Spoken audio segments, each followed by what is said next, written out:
Omulambo guno gutwalibwe ku kyalo. Omutuuze tubadde naye ebbanga ddene nnyo ate famire neyagala emutwale direct gye bagenda omumusika.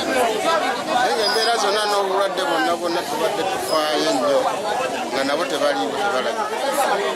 N'olw'ensonga eyo nsonga tuzituddemu ne poliisi y'ekiruddu ne batukkiriza omutuuze tumuleete atuukeko mu maka ga bbaawe tunaavaawo tumutwale omumusika. Abatuuze nga bakulembeddwamu Grace Mugerwa bavumidde ekikolwa ky'ab'enganda z'abagenzi abatayagala kukkaanya n'abatuuze abawangala n'abantu baabwe naddala mu biseera eby'obuzibu. Mpozi mukyala Nabukera wangalidde wano mu kisenga okumala ebbanga era ng'alina bbaawe Wampeta bawangadde emyaka nga 15 n'ekitwewuunyisizza abafamire okubanga abadde batubbyeko omulambo. Lwaki abafamire mwagala nnyo emirambo okusinga abantu aboogera? Yudaya Namyalo yakusakidde eggulire no ku Lwabukedde TV. Kulika nnyo Yudaya. Bwe tweyongerayo abakolera mu birombe bakubiriziddwa okugoberera okulungamizibwa okuva mu b'obuyinza okwewala obubenje obutera okugwawo. Bino bibasabiddwa abakulembeze mu Kajansi Town Council bwe babadde balambula ebirombe mu kitundu kino okulaba embeera mwe biri. Mu biseera naddala eby'enkuba abantu ababeera mu birombe babeera mu bulabe obw'okubuutikirwa ebirombe bino ekireka bangi nga bafudde. Embeera enewaliriza abakulembeze mu Kajansi Town abatwala ebyobutende bw'ensi nga bakulembeddwamu omubaka President mu kibuga ky'Entebbe Kankunda Jacqueline okulambula ebirombe bino. Wabadde batuuse mu ngeri y'obulabe kozi olaba the neighborhood ekirombe kiyingira mu mayumba g'abantu abalala. Amanyumba gamu gafunye cracks olaba nti gagenda. Omuntu oba osula mu nyumba bw'otyo tosobola kwebaka bulungi ng'olaba nti oyinza n'ekirombe okutwala n'abaana bo. Bino we bijjidde ng'abalomba abasima amayinja nakigala abayimiriziddwa oluvannyuma lw'okwemulugunya okuva mu balirwana baabwe ku ngeri gye basimyemu ettaka nga kati amayumba g'abamu ku batuuze gasigadde ku kalebwerebwe. Abasajja bano balaba bona babatuludde tebakola abo tabu naye nga bukiro sigamba tetera abantu bange bafeeyi. Omuntu bwafa tosobola kumuzaawo. Mu lukiiko abalombe batuddemu n'abakulembeze b'ekitundu kino mwe basinzidde ne balaajana olw'ebbanga lye bamaze nga bayimiriziddwa. Naffe abakyala abaami batusuulawo ffe tulabirira abaana baffe naye ffe tukuzujja mu kirombe naye ebbanga lye bamaze nga bagaddewo ekirombe bulumi bwamanyi nnyo bwe tufunye mu bbanga lino ettono. Nange naabisabye baddamu RDC n'omukulu Alex w'environment wa police kane mukusaasire Era kimbadde mbawadde bayise ne jimbawa wano at least bw'oba omulimi awo gye mutuuse mulimo kugenda wansi okubona gwe kiri kino kiri mumwana mukirese nimufuna awantu awalala nomuddamu wano mulifiringawo. Meya wa Kajansi Town Council Kayondo Al-Bashir alina byalambuludde ku nsonga eno. Let them come up, they give the formula so that these people can work. Mu kwanukula RDC Kankunda Jacqueline ategeezezza bw'ati.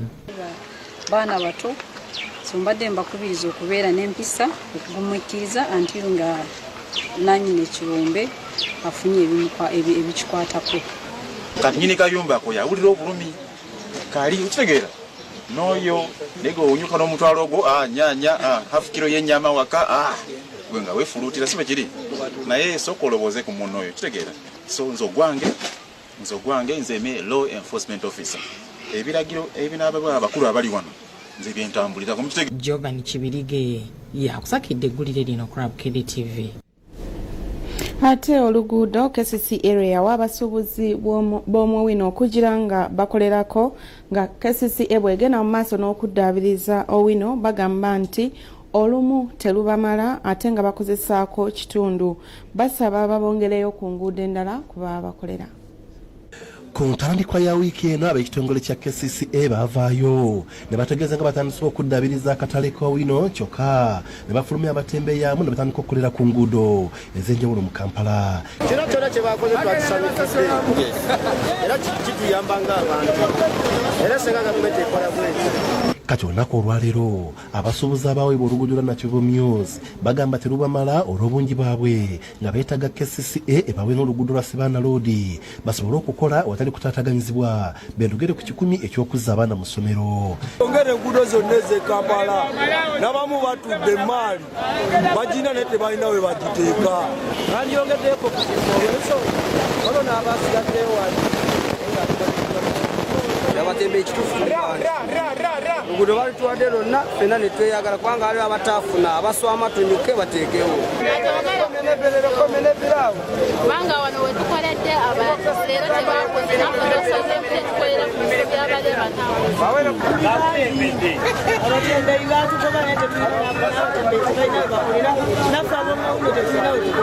KCCA yagamba nti enteekateeka eno yakumala ennaku 14 nga abasuubuzi abava mu wino bakolera ku luguudo okusobola okufuna ssente ez'okuzza abaana baabwe mu masomero. Baali badde batuwa ekkubo ne tugira ki engeri gye batuwadde nti just wiiki 2 tusobola okubeerawo enyiganyija fenafena wali.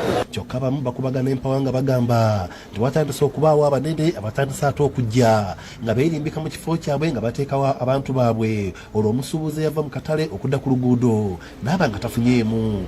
Wajja abantu abalina teri emidaala emirala ne babaleeta ku kkubo ffe tugenda kukola tutya fe abawansi. Aba bakulu basookako abakadde abankedde baluddewo wano bafune ekifo n'abempya abawino bateekewo kalekaleko bonna babagobeemu abakadde bateekamu abempya lwaki n'abasangiddwawo nabo bafunewo omukisa okukola anga ebifo byabwe babigabidde abantu. Basabye KCCA okukomawo okwetegereza ensonga eno kubanga bangi bafiiriddwa nga ate akaseera ke basigazaayo katono ddala. Ffenna tubeerewo ffenna tufune tuzzeeyo abaana ku masomero tebakekana akakisa ke batuwadde okuzza abaana mu masomero tuli bubi. Nze William Buyondo, Kurabukedde TV1. Ate abatuuze b'Erubya batabuse olw'ekinnya ekyaviirako omwana wa muliraano okukigwamu n'amenyeka kyokka nga ye tafaayo ku kizimba. Bino bibadde mu lukiiko lw'ekyalo olw'ebbugumu olwayitiddwa abakulembeze okulaba bwe bagonjoola ensonga. Saka Mugenye ng'omwana we ye yagwa mu kinnya alumiriza mulirwana we obutafaayo kuzimba kinnya kino ekyaviirako omwana we okumenyeka. Tutte emyaka mingi tumugamba ku kinnya ekyo azimbe ekinnya ekyo oluwonkoolo kubanga yalusima tebatunda ettaka tebatunda mumalawo. Ategeezezza abakulembeze mu lukiiko nga bwe yayagala edda okuzimba ekinnya kino kyokka ne bamulemesa. Bagamba bw'omwana temusobodde okufuna busobozi kandi ozimba oluwonkoolo paka waggulu nsobola okuzimbirako fensi ekwate abantu kuyamba ekyalo nange mwenyewe bange wange sibeerawo nzekka mbeerawo n'abaana b'oku kyalo era n'ono wange ogwa mu kinnya era tasawa neiba ogwa mu kinnya ono omwana ono. Ssentebe wa kkooti z'ebitundu mu Lubaga Damba Ismail agamba nti abantu bano balina okukkaanya. Tukanyiza nti ekintu si ky'abantu babiri kineneko kuba wano wabeerawo abantu bangi nnyo waliwo oluzi abantu bajja oddusimako naye ng'olaba abantu basindika abaana ku luzzi oluli eri waggulu nti anytime omwana bw'aserera n'agwa wansi eno asobola okukola ki okufa. So kintu kineneko ky'abantu so ne tukkaanya tugenda kukomawo ku lwokusatu nga 18 nga kyetabiddwamu abantu ab'enjawulo ekitundu bakyamaani b'ekyalo n'abakulembeze tukkaanye ffenna wamu kiki tugenda okukolera ewantu wano okubanga tujjawo risiki eyo y'okubanga abantu anytime bafuna obubenje. Yego balumiriza Kalyango Sulaiman aliko byanyonyodde ku nsonga eno. Omwana sife twamusuulayo accident nkeera nze nafuna accident emmoloka y'abantu bantu 20 twawonamu 2 twawonamu abo kuno okugulu kusaawa eno nakukudda ne kuttuka naye saagenda kuwabira driver nti lwaki yavuze nansuula. Dokita nzija angambe nga 23 nga ennaku 3 mu maaso tulina kumuteka mu CT scan kubanga kuno mutegeeje ku mulumba tama kyamutwala ku mutwe tulina kukola CT scan twali tunagikola olw'essente nga zikoze eki nga ziweddewo. Ekira agenda nansumbuwa nanga maama nawulira ng'emikono egyo gimuluma kale n'okwebaka teyebaka bulungi buli kadde abeera awulira peyini. Crispo Lugendo yakusakidde eggulire lino Kurabukedde TV. Weewaawo tuomulamu naye tukomawo tovaawo.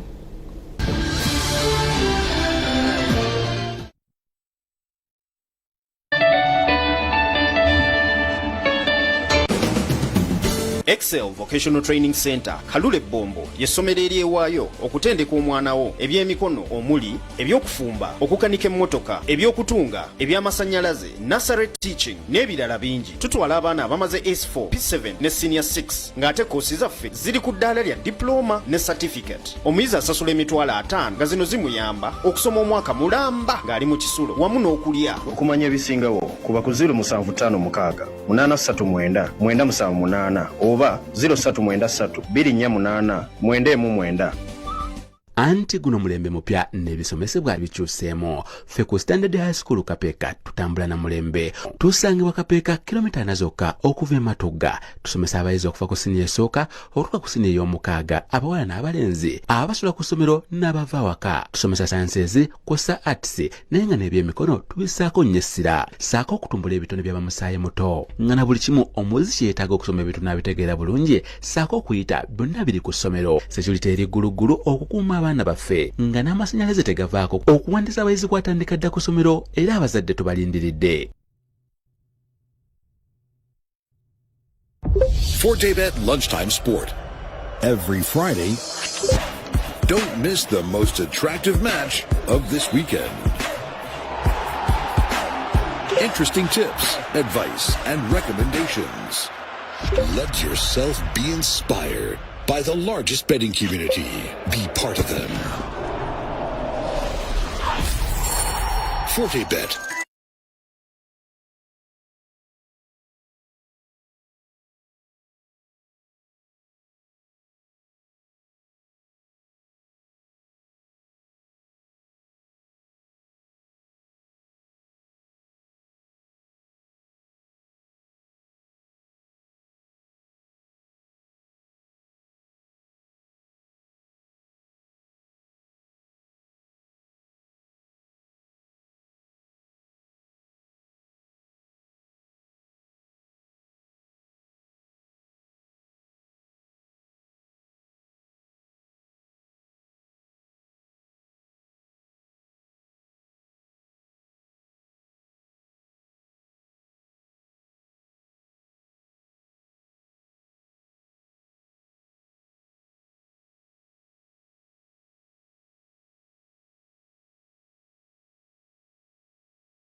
ngalayo n'agataliiko mutuntu. Abatuuze bayogeredde ebisongovu ng'entabo eva ku nte zaaweereddwa ebintu ebiteeberezebwa okubeera obutwa ne zifa. Bino bibadde ekitebi ekisangibwa mu ggombolola ey'e Lubaga. Abafamire y'omugenzi Samusimbwa esangibwa ekitebe mu ggombolola y'e Lubaga bakedde mu kiyongobero oluvannyuma lw'abantu abatanategerekeka okwakana ku nte zaabwe ne baziwa ebintu ebiteeberezebwa okuba obutwa okukakana ng'eziwerako zifudde. Abatuuze oluvannyuma lw'okufuna amawulire gano babukeezezza nkokola okutuuka mu kifo kino okulaba ogubadde.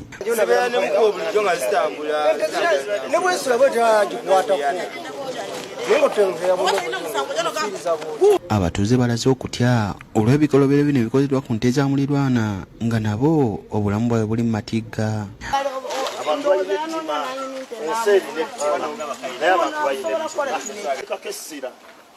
kijja kukoma ku nte z'ewaffe. Kati okunoonyereza kwenoonyereza byekwaso nsanzeewo abaana ne mbagamba nti ente ezazzeeko wano ekiro ne zirya ebintu byammwe ne banga ezazze ne zirya akasooli jangu tukulage ew'omuntu byezaalidde kati nsaba tusituke ekibinja tugende wali abaana we bali bamundaze. Baliko amaka g'omutuuze omwe bagenze ne basangayo be balumiriza era wano bawanyisiganyiriza ebigambo nga buli omu alumiriza munne.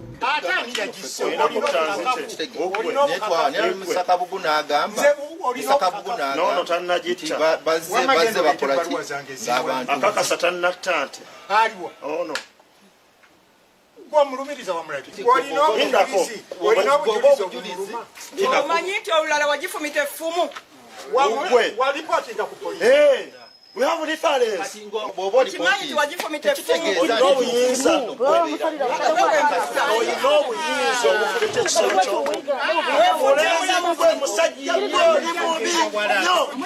George Ndawula ne Joseph Walugembe be balumiza okuba emabega w'ekikolwa kino nabo beewozezaako. Twalipootinga dda ne tugenda bannannyini nte tebaliwo buli omu gwe bagamba mukyala Kalata simanye wasimbwa beegaana naye tesizaabwe ziri kati oba baziweereddeyo obutwa oba baziweeredde tewali amanyi feezo tuzirabye ku majja nezifiire wammwe ate zifiiridde waffe muzirabye zirya kasooli aliwa tugambe musanze ziri ebintu ewammwe bitooke wali byebigendawo era bwe tuviiridde mu kifo kino ng'embeera ekyali ya bunkenke Yudaya Namyalo yakusakidde eggwiriro n'okulabukedde TV. Ate abazadde baweereddwa amagezi okuyamba abaana baabwe okukozesa obulungi oluwummula babeereko emirimu gy'ebyemikono gye bayiga. Okuwabula kuno kukoleddwa akulira akakiiko k'ebyenjigiriza mu Bwakabaka bwa Buganda Deborah Zawedde ng'ono asangiddwa ng'abaana be bali mu kutunga nga bakozesa ebyalaani eby'amasannyalaze. Ebula ebbanga kyenkana lya mwezi gumu olusomo olusooka lutandike mu kiseera kino abayizi bali bazadde babe mu luwummula abaana bigali nakayigo emyaka 11 n'emmoto badwena nakate nga bali mu piwano b'okwawukanako bana abali mu luwummula nga tebalina kye bakola bano bakeera kugenda kuyiga kutunga byalaani nakayiga nekate olabadde Deborah Zawedde seeti ya bulanga esente wakakiiko katwala ebyenjigiriza mu Bwakabaka ngo nedduka y'ettendekero ery'ebyemikono ery'eggombo lya Kabaka erya Mitubeena mu kibuga kya Mukono. Tubasanze mu kifo kino muli byalaani by'ettendekero nga bakola okutungira batandise n'okumula sikaati ne bulawuzi oluvannyuma bitunga n'okubyambalamu. Maama yanjigiriza okutunga, nsobola okutunga sikaati, ensaati, nsobola okutunga sikaati n'essaati n'ebiteeteeyi. Nakayiga agambye nti bamaze akabanga batunga nga bwe gwali mu biseera by'omuggalo gwa COVID-19 beegatta ku nnyabwe mu kutunga masiki ezaali zitunze mu kiseera ekyo nga nabo bafunayo akasente. Masiki balina gye bazitwala maama n'atusasula yatusasula sente nazikosa okugulamu ebirabo bya Krismasi. Bwe twali mu COVID twenyingira mu kutunga masiki ate nabo baazitunga kubanga zaali ku katale k'amaanyi nga tulina okukola ennyo. Bano bagamba nti basobola okutunga ebiteeteeyi bulawuzi sikaati n'ebirala wadde mu bimu okuli okupima ebipimo ebituufu abayambako mu kwogera ku Zawedde asaba abazadde okuyamba abaana baabwe okubeerako ebyemikono bye bayiga mu kiseera kino. Naye ng'omwana muwadde sikiiru eno kyensuubira nti abeera multipurpose, kyensuubira nti aba mukozi wa mirimu egy'enjawulo ate n'okufuna kwe kusobola okubeera okw'enjawulo. Nti omwana waba alina obwongo buno bw'aba alina emirimu gino egy'emikono oba ebyobwongo asobola okugattawo nti waba afunye guli gwe yasoma ogw'ebitabo n'agattako guno ogw'emikono tasobola kutabeerawo mwene ensi. Osobola okubeera n'ogw'ekitabo nenga n'ogw'emikono okola ki okumanya. Essaawa eno we tutuuse in fact buli muntu yandijumbidde nnyo ebyemikono. Henry Nsubuga yakusakidde eggwiriro ku Lwabukedde TV.